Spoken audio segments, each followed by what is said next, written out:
Right. Well, Andrew, thank you very much for coming on. This is the We Are High Performance Podcast, and I want to delve into how you have sustained a career over 40 years at the top of the sport, and how you've consistently hit the mark. So just take me back. Were there any indicators growing up that you could have ended up where you are today? No, I didn't set out to be an event rider and make a living from riding event horses. I started basically riding horses because I could make money out of it, riding race horses in the morning before I went to school. And then it just went on from there, and I came to England with a 5-year-old horse I'd got off the racetrack, a thoroughbred horse. It never evented, but I happened to meet a racing trainer, English racing trainer, called Derek Kent, who was in New Zealand buying potential steeplechasers. This was early 80s?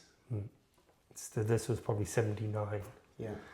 And he came and looked at a couple of horses my brother had, thoroughbred horses, and was chatting away to me, and I said I'd like to go to England and ride in competitions, just talking about a rubbish really. And his owner, who's with him, jumped up and said, "Oh, come and work for Mr. Kent, and you can stay at my place, and you can get started." How old were you at that point? I was 18.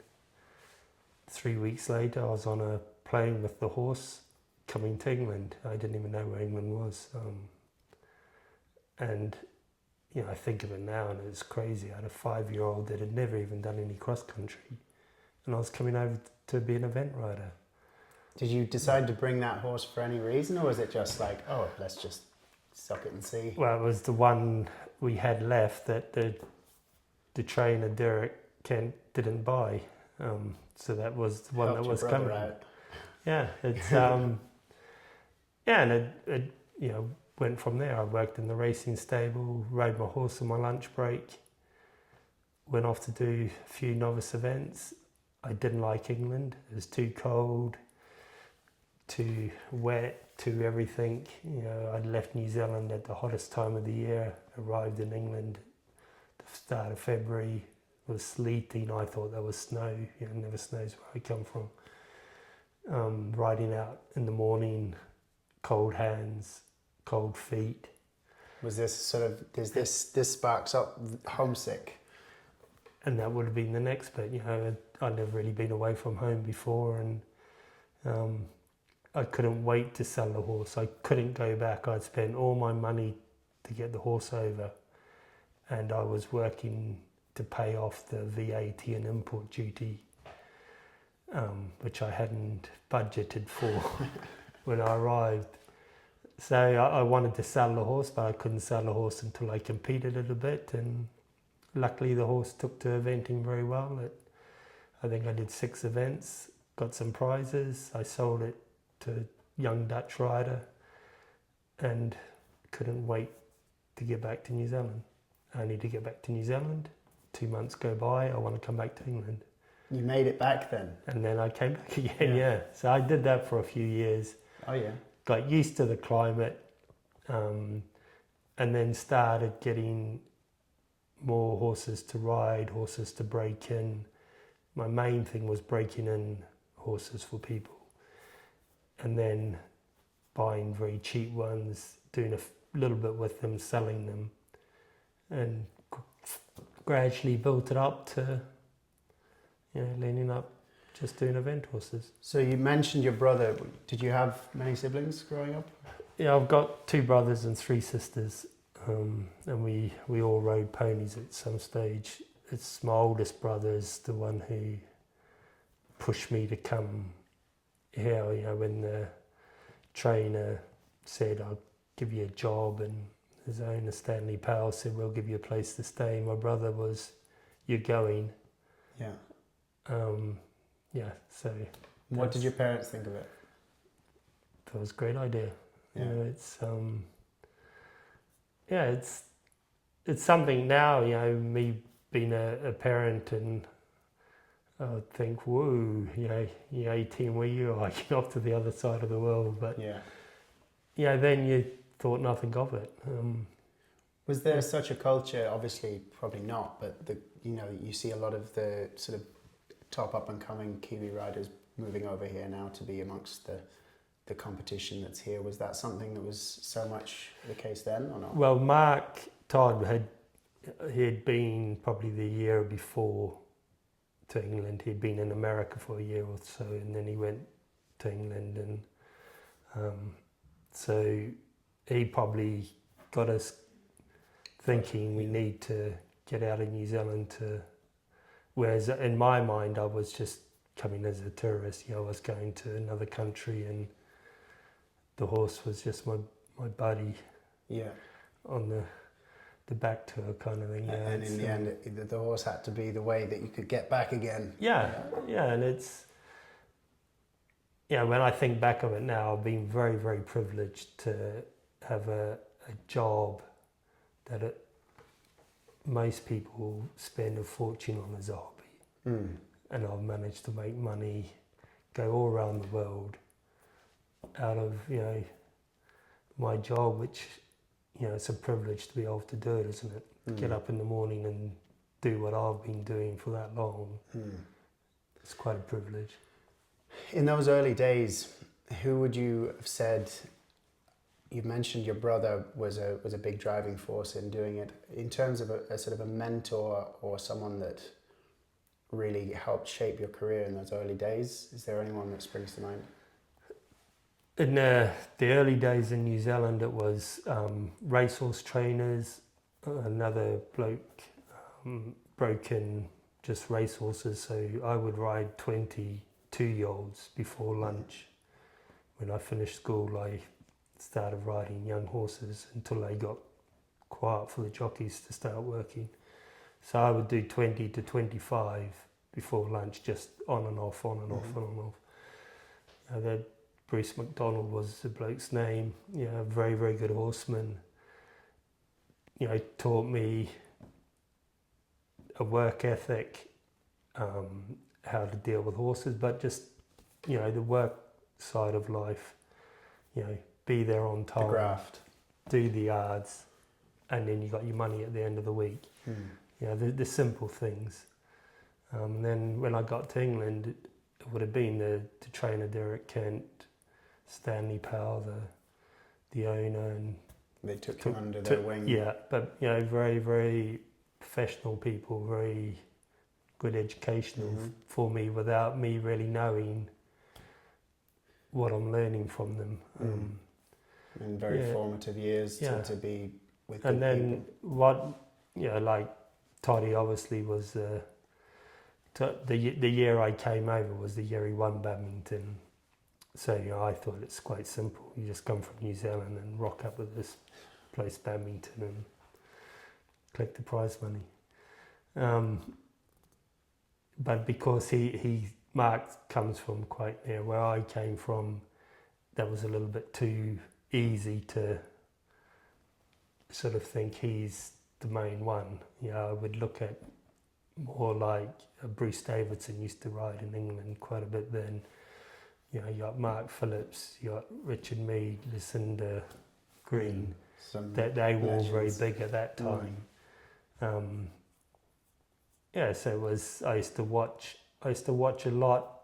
If I was riding at a little novice event, I would make sure if one of the good riders was riding, I'd run out to watch them on the cross country on their novice horse, because I had no idea about walking courses or. And I learned cross country riding by crashing. You don't gallop at a gate. No. Because it hurts a lot. You slow down a bit. The old hay racks, with the false ground lines, those sort of things. So I learned by making mistakes. They seem to be the lessons that stick with us. Yes. I wouldn't encourage it for people to learn that way, but it's pretty much how I learned, and it's So what year was it when you actually hit UK soil, and how long did it take before you really started to dig in and settle? So I came in 80, I went to the Olympics in Los Angeles in 1984. I hadn't really done anything. Were you worth already doing. based here at that point? Yeah, I'd been touring and froing to New Zealand. So when I went back to New Zealand, I would work pretty much non-stop from the time I arrived back there.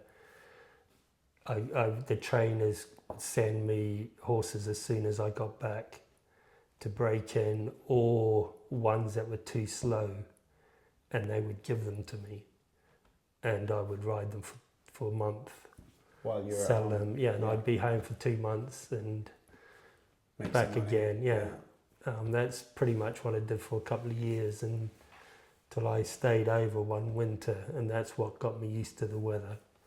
And it probably broke up the homesick bit because I didn't actually go home for 2 years. I pulled through that bit and started to get my act together. And Well, you certainly did. I mean, your first Olympics was in '84, and was that the same year that you had a first 5-star? so I had a letter from the New Zealand Federation saying any riders who aren't based in New Zealand who want to be considered for the Olympic Games in Los Angeles need to go to badminton. This would have been in probably November, December time. So I spoke to a couple of other riders and drummed up a horse, and the idea was to get to the Olympic Games and then we'd sell it. I went to badminton, got selected for the Olympic Games, went to the Olympic Games and sold it straight after the riders try it straight after the show jumping, and it stayed there. It was no superstar. It was very honest, did its job in its own little way, and lent up being a superstar for the family. I think the family who brought it, there were 3 daughters. All 3 daughters rode it up to their level, each of them, and the horse lived to be quite old, and he was no superstar, but he got me to the Olympic Games. I went clear round badminton on him inside the time. He's a horrendous show jumper. That's why they suggested I took him, because he was. And that, a lot of people said to me, why don't I go back to New Zealand now and I could be a big fish in a small pond. I said, no, I want to stay in England. And yes, but you'll be, you'll just be a tadpole swimming around in the ocean. Oh, that's all right, then I'll do that and See what happens. Yeah, and that's pretty much what we did. What was it like, your first badminton cross-country morning? What was going through your head? I took 2 horses. I had another horse. I had an owner, Jenny Felton, who I was based at her stables at the start of this year, and I told her about getting a horse for the Olympics. So she brought a horse, and when I tried it, I said I didn't like it. It frightened me. It was very strong, very, very strong. And when you sat on it, it had a very thick neck on it. And Lorna Clark had ridden it 2 years before at what would be a 2-star now, no, a 3-star now. And she had pulled it up, I think. And then it had gone to someone else. And every time it seen the jump, when I tried it, it just ran at it. It could jump, but you had no say in whatever. Anyway, she bought it. I took that. That was at badminton as well, the same year. Same year, 84. And on the steeplechase, it just came out of the start box and took off. And I think it galloped straight through the first fence. Still there. So we did that, but I had no say in what speed we were going, or, and I wasn't very old, but I still didn't like the feeling. So when I got into the 10-minute box, I'm meant to then go and do this course, which I'm thinking is quite big for me, never alone for the horse, which hasn't really done that much. So I left the start box, and sure enough, it just pulled me over the first 2 fences in a straight line, turn, the 3rd fence, and I'm thinking in my head, I'm going to stop. I'm terrified of this. But I can't slow it down, and then I can't turn left and right because of the people. And just keep going. The 5th fence is quite a difficult combination, one of these ABC, vertical corner, 2 strides corner, the open old-fashioned style. And I'm coming to this thinking, no chance. And suddenly it was shot by the row of fences, I think, and it suddenly started to slow down a bit. Off we went. And my only fault was the lake. I was so relieved I'd got into the lake. I didn't turn in time, and I got in the deep water, and those were the days the water was deep. You had no chance. So I had to do a circle. Swim a circle and come again. And off we went again. So that was, so when I got on the 2nd horse, he was a gentleman, very snaffle mouth. You were feeling? I knew it all. I just clung up its neck like a monkey up a pole, and off I went. Yeah. Dropped them into gear. Yeah. Round we go, easy, nothing to it. Was that a sense of sort of ignorance is bliss? Yeah. At that stage? Yeah, very much. Yeah. It's it's when you're young, isn't it? And how have the nerves changed at that caliber of competition between then and now? I think as I got more established, more experienced at it, I would say the nerves they get more difficult when you leave home knowing you've got a live chance of, that's sort of more pressure than when you're a no-hoper. The expectation. Young and naive. It's that you put the pressure on yourself when you know this is good enough to win this. Don't drop the ball. Exactly. Whereas when you leave home, I can win, but it's just this, isn't it? Doesn't hit. Yeah. Whereas when you leave home and you think, okay, if I can be in the top 10, but in your mind, you know you can win it. That becomes more of a pressure point than... And how do you deal with that? Just trust what you've done at home, that you've done the training. It's not what you do on the day, it's what you've done in the process, the years, the months, the weeks, build up. It's just being confident in what you've done. You haven't cut any corners. That comes up a lot. It's that quantifiable proof. It's not turning up and saying I can do it. It's knowing that you've done the work at home, you've showed up at home, you've put in all the training, and you're going out there relying on a system that's already been put in place, more so than an action on the day. Yeah, very, very much. Whether you're riding a horse that's weaker in the show jumping, weaker in the cross country, or weaker in the dressage, as long as you are very confident, you've put the work into it, you do your best, they will hopefully do their best. You don't have to win the dressage. You don't have to jump clear around show jumping.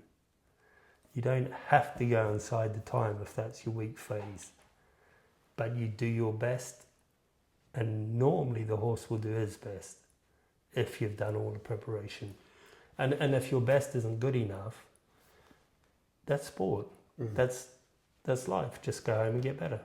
I think that's a really good point to sort of put across to the viewers. Not everybody watching this is preparing to win a 5-star.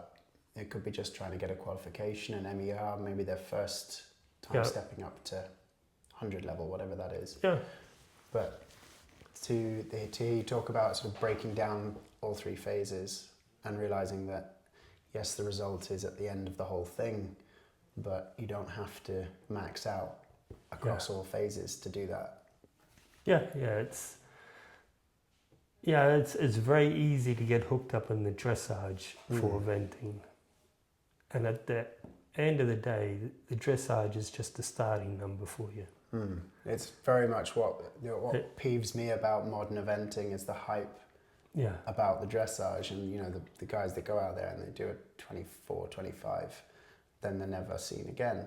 And the amount of press that they get and coverage they get for doing a good test, whereas there's far less of that for focusing on the cross-country brilliant rides, the underdogs that have, they've come through, they've done a 32, 33, 34 test.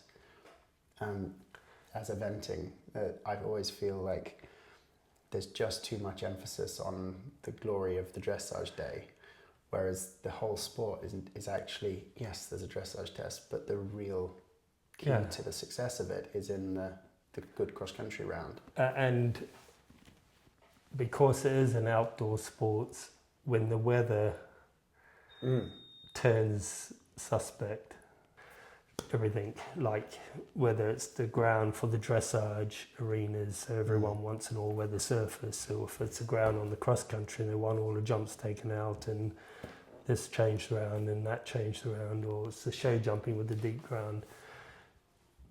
For me, I've always liked it to be the natural. Take it on the day, and everyone gets stuck and in. the person who's got the superstar cross-country horse who gallops through whatever the ground is, it could be their day. Why should they be sacrificed as, you're not going to have a chance, we're going to take it all out, or we're going to... And the same with the dressage. If the arenas are getting boggy, the bloke who's got the horse that's good in its head, he can ride it, isn't flash. They're all suddenly on the same. The flash ones are looking the same as his one. The same with the show jumping. It's a better sport then. It's more what eventing is. That's a better way of putting it, for sure. It's a less playing level field, but at the same time, it levels the playing field. And it's, for sure, it's easy when you get to the very top and you got very nice horses that move beautifully, jump well. For sure, it's easy to say we want all-weather dressage arenas, we want all-weather show jumping, crank the jumps up big. But that's not really eventing, is playing with the elements on grass. But I appreciate times are changing, and you can't have the mudslinging that you used to be able to have. It's all got to look a little bit more proper, but it's no harder on horses going through muddy conditions than on top of the ground. It's just they get tired, so you have to go a bit slower. And you have to be more of a horseman, and you have to understand how to ride horses a bit more. Well, that's the. That's now the sport has got so consistent. I suppose more arenas being put in for the jumping, for the dressage, for all those things. The performance, the actual high performance, is creeping up with records being broken all the time. As all sport does, the standard gets better in most areas. Of course, we're seeing cross-country not necessarily the place where it's improving. But that just lends over into taking the horses and the course and the ride and that side of it away. What have you seen and what have you noticed about yourself throughout your career that has been the things that have made you more consistent? I think what made me more consistent was when, dressage, people might be surprised at this, but dressage didn't come natural to me. I had to work at it, and I had to accept it's a major part of what I was doing. So I had to accept, I had to work at it, I had to get better of it. It was no good me trying to get the judges to come down to my level. I had to try and go up to... So I think once I got my head around that helped. I had my own little way of training horses, whether it's in the dressage, whatever. It might not be the conventional way. I wouldn't be someone who had lots of lessons, but I would do it how I felt I could do it. And I learned very quickly that my job was to show the judges in the ring what I can do. Let them imagine what I can't do. Don't show them what I can't do. Show them what I can do. And that's, once I started realizing that was the best way for me, it seemed to all start to fall into place. And how long did that take? Quite a few years. You know, when you're young, you know what it's like. You want to change everything to your way of doing it, when really you may have to change your way to... but that's made the dressage a bit easier, and it then gave me more structure in the training at home. It was a bit the same. It's just quietly try to push the boundaries, not straight away. And then with the cross-country bit, I learned very quickly that if my horses were very fit, I could overtake a lot of them after the dressage. And that was easy to do, the fitness bit. Yeah. And that bit I never changed with, right to the time I stopped the top level. It was very, very important the horses were fit. Horses like being fit. They are better at dressage and jumping when they're fit, and it's very easy. And you can overtake 30% of the field. And just for by me, being even fit. nowadays, watching, there's a lot less horses are fit than used to be. Riders are spending too much on dressage. And losing 10 marks when they go out cross country. Yeah.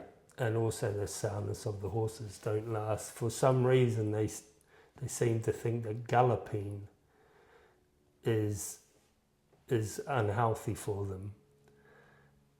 In England, you're spoiled. There's so many racing trainers have superb gallops, and trainers they love to help. They love to. And they're experts. They're experts. They love to be involved with people who ride horses.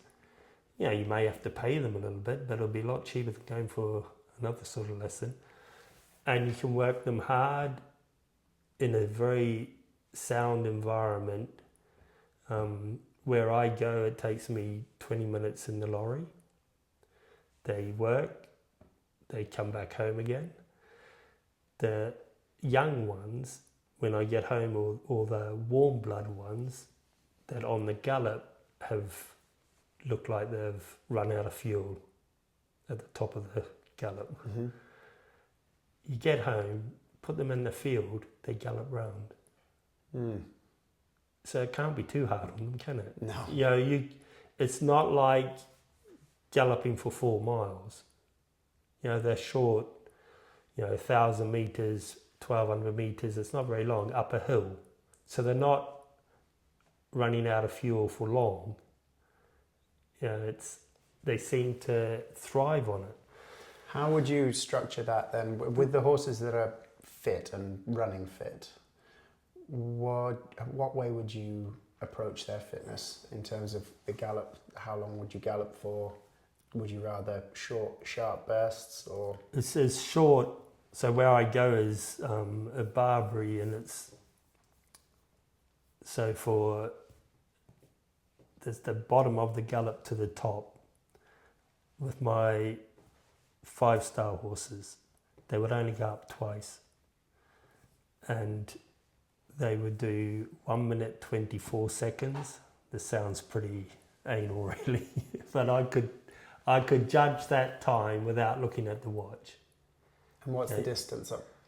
That I think that's 1,100 meters, 1,150 meters. So that's advanced speed, roughly. Yeah, Intermediate. but it's advanced. steep. It's steep. So intermediate speed.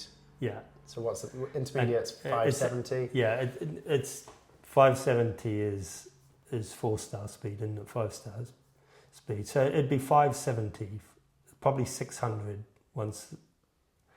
But then you get to the steep bit. And by the time you got to the top, that wanting to stop. Then I'd trot back down, turn around and go again. And the second time, it'd be 121. Now, if you went with the same horses, say the week before Badminton, and you went 121 the first time, they could only do 124 the second time. And this is what a lot of riders have no idea when you see them on the cross country. If the ground's wet and they start off fast, once as you've run them out of fuel, Doesn't come back. you run it, whereas you start off a bit quieter, you can build it up. Mm-hmm. Even if the ground is good, Just let them get the first few minutes under their and you belt. quietly go. Because these are half-bred horses. They're not thoroughbreds, whereas the thoroughbreds would go much quicker up there and go. I would do 3 times with the ones I was having for jump racing. Yeah, that's fascinating. So really, But it fascinated me how when I got to know the gallops, and all through my career I've used a lot of different gallops, so I've had to change to whatever the gallop is. And you learn what you're doing, and you don't really know when you've had a new gallop until you get to the first 4-star of the year with that horse that was doing 5 stars last year, but by how they feel when you finish, whether your new gallop, you're doing it right. Or it's also interesting to hear, it's actually, yes, it's a very tough gallop and it's uphill, but it's quite a short space of time. And that, again, isn't hammering joints and legs. It's working the engine. That's why when you get home, they're freshened up again, they want to gallop around. And then they do very nice dressage next day. They feel supple, they feel elastic. They haven't got stiff from overworking.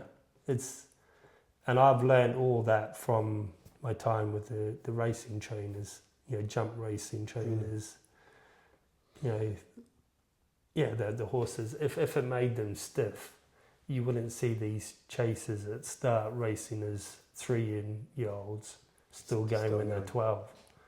Sharp. And they're doing it, 2 days a week, hard work, much harder than what ours do. And how often would you gallop yours? Probably once a week, once as they start once they're fit and going. Yeah. And that, it's you talk there a little bit, you joke about being a little bit anal. I think that's what it takes, really. But I would time it in the beginning because they're new gallops, and I want to know what you get the feel of it. So the first time I went too slow, and they were doing it too easy, and then the next time I went too fast, and I only got halfway up the second time, and they were walking.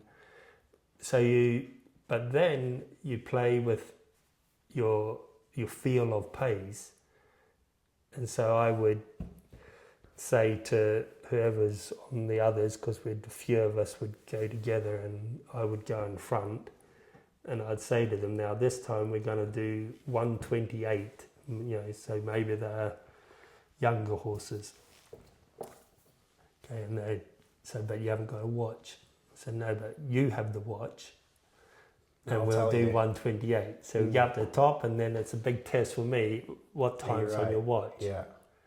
Okay, and then it's no different than knowing what novice speed is, intermediate speed, or advanced. I think that's a really great point. Is there's a balance, obviously, between science and feel, but making sure you both understand how they link in. And are you seeing, for instance, now you've as a rider, you've achieved so much. Now you're mentoring mentoring the Swiss team and coaching those guys. How much science versus feel is available now, obviously, compared to a little while ago? So much science is available. I know just with my Swiss lot, with just after I took on the job, we had a Swiss bloke come up and wanted me to try his new technology, which measured your stride pattern every stride. So he wanted to put a tracker on my horses, and he'd done it in show jumping, and he showed me the show jumping, and it was quite interesting to see the level of strides around the show jumping course, and how in a combination the first stride is very flat. So if a one stride double, the stride is very flat. Really? It's flat. Yeah. And then the second gets bigger, then the third is back to normal again. So I was in, but I said, no way, I won't be trying that. Yes, but it'll help because then you can feel. I said, no, I don't need that. And it also was measuring the heart rate, to something else, to something else, to something else. So I then said to my boss of the Swiss, why don't you speak to this chap? He's got a good idea, but I'd refuse to do it. Yeah. But we could get our riders doing it. So we did. And did you find that they started to feel what you have? Yeah. You've collected that information internally, and naturally. So, but it was good for me because then my job of going from sitting on the horse to have to stand and watch. So for sure enough, the ones who I thought weren't going very fast, but they looked like they were because of their stride pattern, sure enough, on the machine, they spend too much time in the air every stride. Mm-hmm. You know, the simply type things, which, you know, I think the riders, you know, who were involved in these trials, they started to look at all the information that was being churned out, and it was helpful. Then realise why you want a horse that's got a bit more of a gallop, more of an easy gallop, not the fancy one that looks nice, that's wasting time in the air because that's hard work. So the bringing that science in there, and also like the heart rates, you know. Yeah. Some of them the horses heart rates weren't even getting up.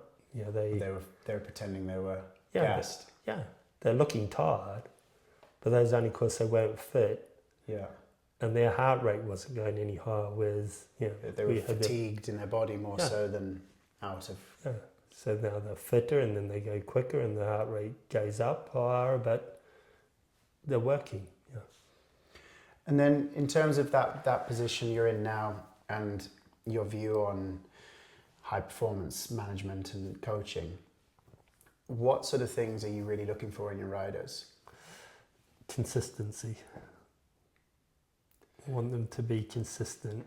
You know, all they have to do is their best and have the horse on their way of thinking.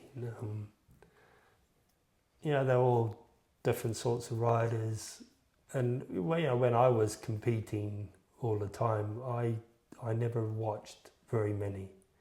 If I was at a big competition, and you know, say badminton, and I wasn't one of the first to go, I would look at the race card and say, I'll watch this one and this one on the big screens. That's all. That's it. And there would be ones I knew how they rode, I knew their horses. And they suited. And I wasn't interested in the others. You know, it wasn't because I didn't think they rode well enough, or I just thought they don't do it like I do it. It's not going to give you the same read. Yeah, and Yeah, so that now that I'm watching a lot, I realise there's a lot of ways of doing it, but the ones who look like they are consistent seems to be the ones that get the results. Consistent in what ways? There's obviously Okay, so you changing. don't have to be perfect on the distances. Mm. Okay, so you watch top show jumping. They're not always perfect. There's every now and then, especially in a jump off, Yeah, they're a either, winger or yeah, but it works. Mm. Yeah, and the cross country's a bit the same. You don't have to be perfect around the whole course. So But when you do make the mistake, you want the horse to help. rather than a horse being fed up with And if you inconsistency. never make a mistake on them, if you always go round 2 gears too slow, when there is a mistake, they don't know what to do with it. whereas if you ride at the correct speed, whether it's a novice, once as they're doing it, you ride at novice speed. Intermediate, you ride at intermediate speed. Advanced speed. When you make the mistake, The horse's mind is trained a bit better to... yeah, I think. And then Along- that consistency, is that in terms of consistently delivering or riding the same way every time? Or Yeah, it's riding the lines. We're all left-handed, right-handed. Riding is a bit the same. You know that it's some like a left-handed corner, some like right-handed corners, some like curving right-handed line is easier than a curving left-handed one. As long as you know which you like and which you struggle with, you have a chance of fixing it. Yeah, it's... If there's no consistency... And this is what I mean about being consistent. So working with the riders, if you can work with them enough, you know which is their hard way. And you can say to them when you walk a course, now you would be better to do one more stride here and give yourself, and they're able to hit it. Whereas the other rider, you're doing one less. Yep. So right. Yeah, it's not like you're just guessing. And that draws us right back to the earlier when we spoke about your nerves before a big competition, and finding that your training and your being consistent at home and understanding that your riding is so consistent that you rely on that for your confidence on the good horses. I think there's a bit of a gap in coaching riders from the lower levels to the higher levels. And I was speaking a little bit about the cross-country course design with Andrew Heffernan. And again, he builds 100 to train a horse for novice. And then suddenly there's too many blips and it's a bit tough. And I've certainly noticed it. There's a lot of mixed messages at that level where amateurs are trying to get up a gear. What would you say about that? Yeah, I can see. I think a lot of riders would have no idea how far I would push the boundaries at home. I would have fallen off more times at home than at a competition. Just go look at this. The black eye to prove it. Can we tell our viewers a little bit about this shiner? It's just bad makeup.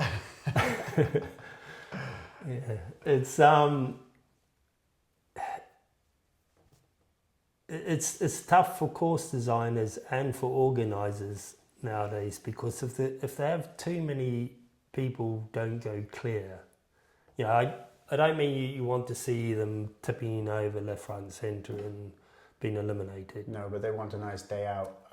But surely there's no harm in having 20, a stop here and a stop there, and why should everyone go clear? And when I would go schooling, I wouldn't expect to be going clear. I take them there to learn, not to make me feel like I'm champion. It's to learn, and the things I would build at home would be difficult. I don't mean big, but just difficult. Difficult to do. If you're on a young horse, sure, you could get on your 5-star horse, and it's simple. But it's what you want the younger ones, and you want yourself to be pushed for your core strength, your balance, your reaction time. Simple type of training things where the jump is not very big, but the turns are very difficult. Very difficult. And I only learnt it all by, where I used to have a lot of horses, and to get through them in a jump day, it had to be a jumping type session that I could get through them quick. Otherwise I ran out of hours of daylight. So I had some quite crazy sort of stuff, which I could whiz through them quick and feel like they'd had a good workout. Their brains have worked. I've worked, and it's making them alert, quick, knowing when I say turn, I mean turn. Not would you like to 4 more strides later. It's turn, and it's not by beating them or yanking them. It's just simple that as they're in the air, you turn a little bit, and they have to turn, and there's another little jump. And if they are a bit dopey and don't turn, And they carry a pole with them. yeah, then it may not even be that they hit it, but they are, and they jump like a bunny hop over that, and then next time around, they're half waiting for you. So you then turn the other way. They're not big, but it's just simple little things. So when you're on the cross country and you're going fast, when you say turn, they turn with their eyes open, not closed. And how important is a rider's eye? I think you can, for sure, if you've got a good eye for a stride and a natural eye, shall we say, it makes the job very easy. If you have to train your eye, which I think you can, it's just repetition.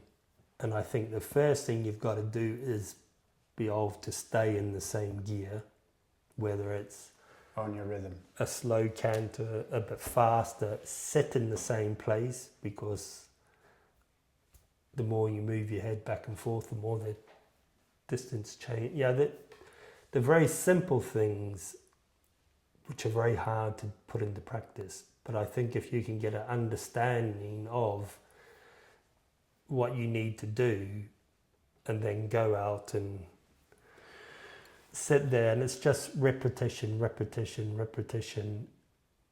and then we come back to the consistency. But if you consistently ride the same, your horse understands that.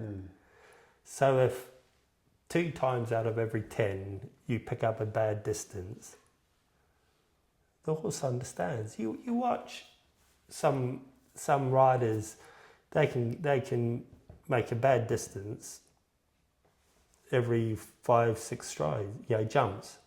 There's a different jump. The horse is fine with it. But the horses fix it because they know each other. They're partnership, and that's what it's all about, isn't it? But it's a consistency.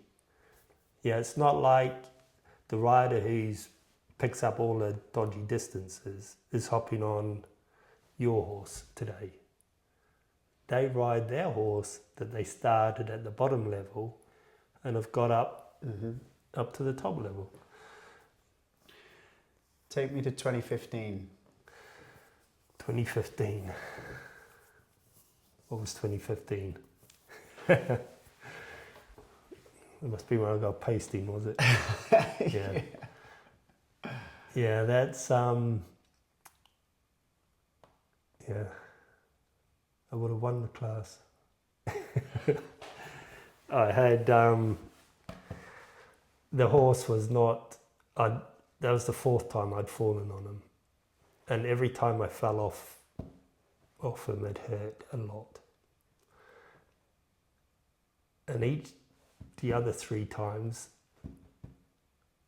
I get back on them and thought that shouldn't have hurt so much. My ribs are sore, my legs sore, my something else is sore. But he was a winner. But he used to do some stupid mistakes when he would see another horse. Take his eye off the ball. Yeah. But he was a winner. And I'd gone to Hickstead for the Aventus class. He had won that. And he had done a similar thing to me in the arena when I went to jump up the bank, what they call it, the table type thing. You jump up onto the little table bank. With the white rails. Yeah. And just as I went to take off, I thought he had gone through it. He'd seen himself on the big screen in front of him. And I don't know how he didn't touch the rail, because it's not very big, is it? But yeah, he could do that. And at Gatcombe, I was going to win the class with him, because the horse I had, who was, I think, in second after the show jumping, I wanted for Burley, and I wanted just to go around a little bit sensible. And I was going very fast. I'm positive he would have gone inside the time. And just as I got near the last fence, the horse walked out from behind. They had a little tent just past the finish line. The horse walked out from that, and sure enough, he just galloped straight through it. Yeah. So that one did hurt. Yeah. Yeah, it did hurt. I didn't think it was that bad, actually, but it slowed me down for a while. Nearly headless Nick. Nearly. Yeah. What was the recovery for that like?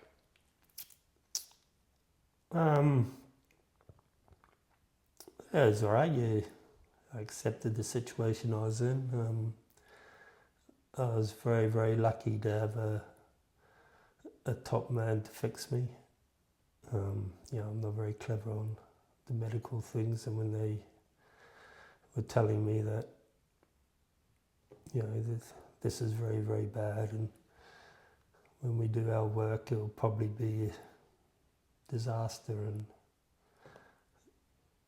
what was going through your mind with that? I just assured them I could do everything, and all he had to do was his work, and I'll be all right. And he did his work. And how long was it before you were back in the saddle? I think I probably started riding in February or March after that, which was February time. It happened in August, in the start of August. And that was, the riding bit was no problem. It wasn't as if, I didn't really want to hop on, or I thought I shouldn't be doing this, or it just felt like it was. Just before? Yeah. No skin off your nose? Yeah. The old neck, and it's a bit slow turning left and right and things like that. Have you ever had a moment in your career where you got a bit of a shock, or where the chips were down, you're thinking, Jesus?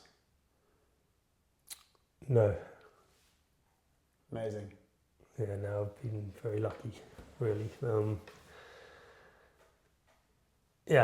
worst fall I would have had before was I got dragged once because I tried to jump off, the saddle slipped. The saddle was slipping around, and it was a young horse, a big horse, and it had slipped, the saddle had slipped so far around. I was going from not being able to get it straight, and the more I tried to straighten the saddle, the more the horse shied, and I couldn't pull it up. We'd only just jumped 4 jumps. So I went to jump off, and as the saddle had slipped around and I jumped, my foot didn't come out of the stirrup because the saddle was slipping round, and I got dragged quite a way, and that hurt a bit. But it's but otherwise I've been quite lucky, really. Yeah, amazing. That's it's interesting because it sounds like, what would you say your mental game is like in those big runs and on those lead up to those competitions? Obviously, we've spoken about you trusting your system when you go out and so on like that. Is there any sort of things that you did as a ritual? Are you at all superstitious, or what were your little? Well, I would be quite superstitious. I would do the same warm-up routine on every single horse. I would walk into the start box at exactly the same time, when they would say, and I would start my watch at the same time. I'd always start my watch 6 seconds before, so I'm not wasting a split second starting my watch. I'd start the watch when they would say 6, and then I'd be able to look to make sure it's working, and then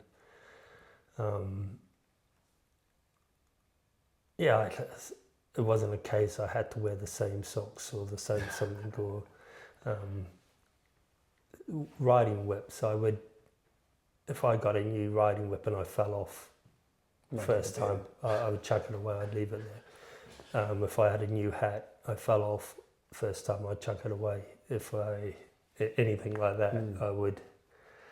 And for the big occasions, you'd bring out the old faithful riding boots, and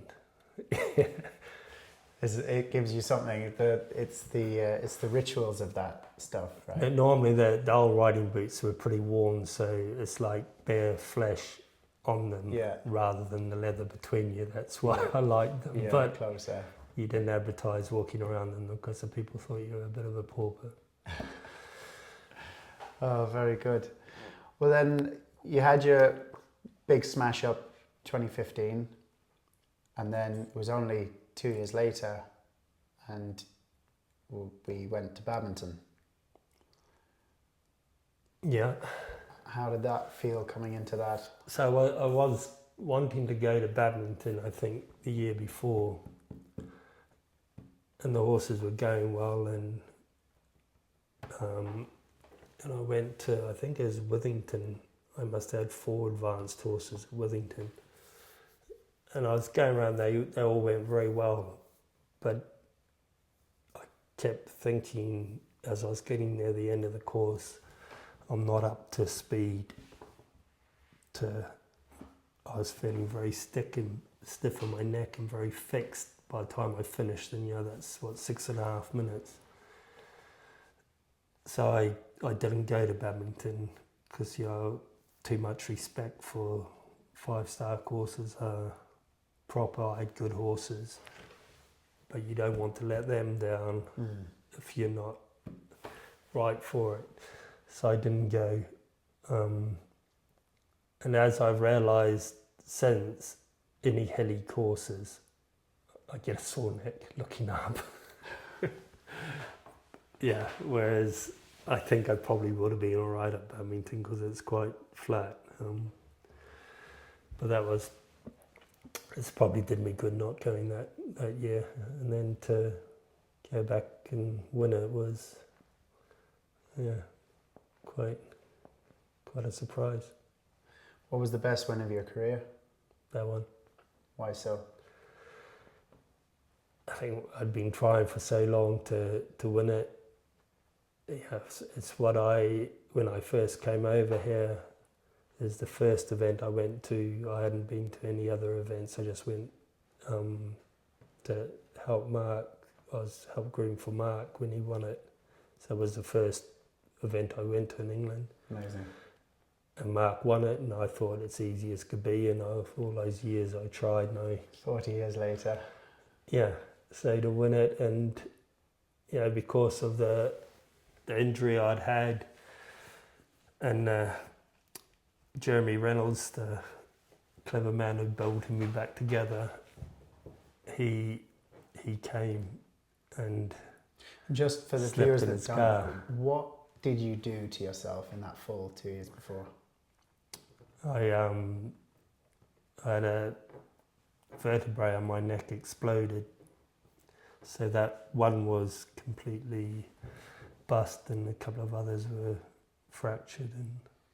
And so Jeremy came to badminton. so Jeremy, when I used to go and see him on checkups and that, I'd say to him, "Is if you ever want to come to something, one of the bigger competitions, and let me know." And he said, "Oh, my daughters ride ponies a little bit." And okay, so when he knew I was going to badminton, he said to me, "Would it be all right if I come along?" So I went to Hugh Thomas and said, "I've got the man who fixed me, could he have a couple of tickets and passes to get everywhere?" And Hugh was very, very helpful. And so they were there cross-country day, and he got so excited he slept in his car on that night. I come home every night from badminton, so I came home. I thought he was going home. I got back there early in the morning. He's there at the stables. He stayed the night and came out of the show jumping. There he is. It was amazing. Oh, fantastic! Now, well, that was the man's in tears at the end is quite emotional, and I think everything he had done for me, I felt like I'd given him a little bit back. It's when he said his job, there's a lot of negativity in it.